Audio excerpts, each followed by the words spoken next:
cancel my wedding the night before I got married. Story time. So when we were getting married, we were really young. So that meant we had nothing in our bank account. My bills were being paid by hope and faith. So here we are the night before the wedding, and I am DIYing all of the centerpieces. Boom, I ran out of hot glue. I'm like, babe, you finna have to go get the supplies. So him, his brothers, his cousins decide to go. Keep in mind, Walmart was 5 minutes away. So I'm like, okay, they finna come back really quick. 1 hour passes. I'm like, where you at?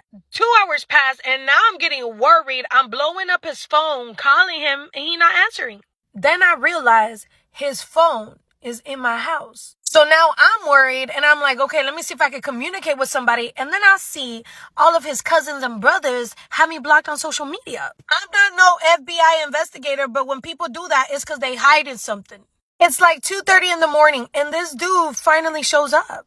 Empty-handed. Part 2. I almost called off my wedding the night before my wedding, part 2. So when this dude shows up at 2:30 in the morning, empty-handed, I am fuming. I literally held myself together for 3 seconds only, and I said, excuse me, can I speak to you outside? We walk outside, and warning, God has changed my mind and my spirit. Cussed him out for the first time ever because I was pissed. I was like, how dare you show up 4 hours later? I don't even know where you've been at. And you didn't bring me the hot glue, so what am I supposed to do to glue these centerpieces? My spit?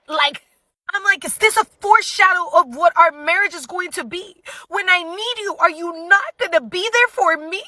And I knew where he had been at because one of his little cousins forgot to block me. And I knew that we're at Hooters, and that's cool. Go to Hooters, bring me some wings. But why didn't you bring the supplies back? He's like, listen, they blindfolded me, threw me in the truck. I didn't even know what was going on. Like for part 3, almost cut off my wedding the night before I got married. Part 3, he's like, they blindfolded me, threw me in the truck. I didn't even know what was going on. I'm like, I don't care if you would have been ran over. Unless Jesus came down for you himself, you should have came back with them supplies. Like you couldn't have chose any other day. You had to choose the day before the wedding where I'm stressing. You chose not to bring the supplies. Like we didn't have water bottles. We didn't have centerpieces. His brother comes out and he's like, hey, you need to stop yelling at him. It's not his fault. It's my fault. I'm gonna let you finish, but not to be disrespectful, but I ain't finna marry you. I'm marrying this dude, and now I don't even know if I can count on him. So I did what every other bride Godzilla would do.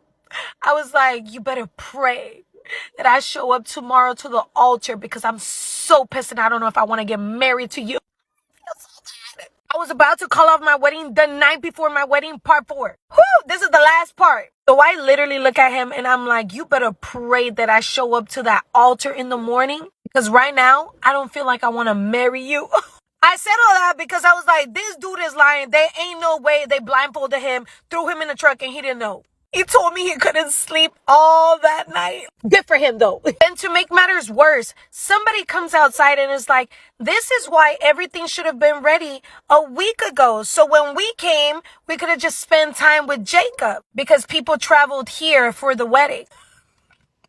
Like, are you serious? Joking? Like, you know this is a wedding. It's not a birthday party. Like, it is not that simple. But my dad came to the rescue because I was going to lose it all over again. And I guess God heard Jacob's prayers because I showed up. A few years ago, my boyfriend at the time asked me if other men still asked me out from time to time. And I said, yeah, that still happens. And he said, well, what do you tell them when they ask you out? And I said, oh, I just tell them something like, oh, I would love to go to dinner with you. But my boyfriend has this weird boundary where he doesn't like me going to dinner with other guys. I know, it's so possessive. Maybe we could talk him into it if we got him a doggy bag. And I say that to them, and then we both kind of laugh it off, and then they leave me alone. And my boyfriend said, oh, that's a clever thing that you just came up with. And I said, oh, no, I've been saying that for years. I didn't just come up with it. And he said, but you were single before you met me. And I said, yeah, that's how dating works. You're single, and then you meet somebody. He said, but that means that before you were dating me, you were just going around lying to guys about having a boyfriend. And I said, yeah. And he said, you were deliberately lying to them. And I was like, you don't have to spell it out for me. I know what I was doing. He was so upset for some reason. And he kept saying, why? Why would you just go around telling lies like that? You can't just go around lying. And I said, yeah, I can.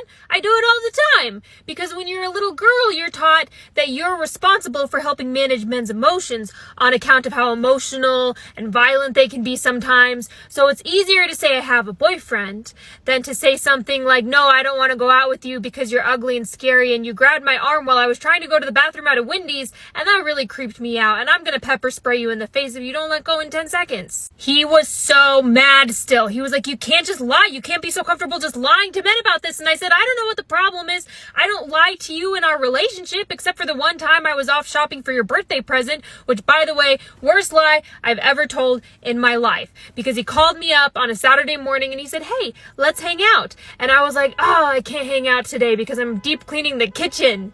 And he said, we'll deep clean it later so we can hang out. And I said, no, the landlord's coming over later today and I want to have a really clean kitchen when they stop by.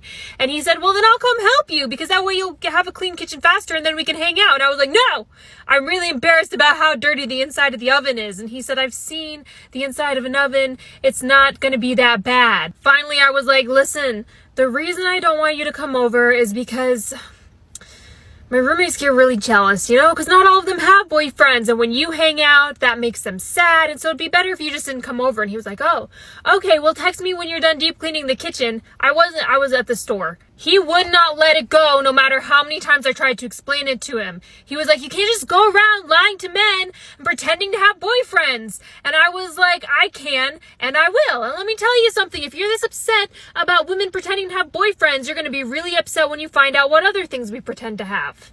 So my oldest brother Ethan doesn't like wearing pants while at home. He wears boxers because he's a gentleman, but refuses to wear pants. So one day we're all just chilling on the couch when Ethan comes in wearing his boxers. My younger brother Eric asks if he can take off his pants too, and Ethan says, yeah, just make sure you have clean underwear on. Eric leaves the room, goes upstairs, comes back 3 or 4 minutes later without pants, in my underwear. And not just any underwear, Victoria's Secret, my Victoria's Secrets. Ethan is laughing his butt off. Nate, the oldest brother, is rolling on the floor. And I'm just sitting there like, what the world? My dad chooses the best time to come in with guests, when one of his 10-year-old sons is standing in the living room wearing his only daughter's Victoria's Secret's underwear. His oldest isn't wearing pants, and the other 2 sons are on the floor dying. The neighbors haven't came over since. I just came out of the store with all these bananas that I bought for my dog. There was this kid parked next to me. He looked to be 12, but he must have been 16 because he was holding jumper cables looking sad. And I was like, oh, I guess I gotta help. And so I was like, hey, do you need to jump? And he said, yeah, I could really use some help. Popped my hood and I explained that the battery's so old that the plus and minus symbols have worn off and I wasn't totally sure which side's positive, which side's negative. And I thought he'd be a little mini car guru and just know based off the model of my vehicle, but instead he said, that's fine, we'll just wing it, your car might be the same as mine. And I was like, that is a lot of confidence coming from a skinny noodle boy who does not even have license plates on his new car yet. And so he starts hooking up our cars and this man walks by and he sees all this plus the noodle boy trying to jump a car and he goes, hey, are you guys okay over there?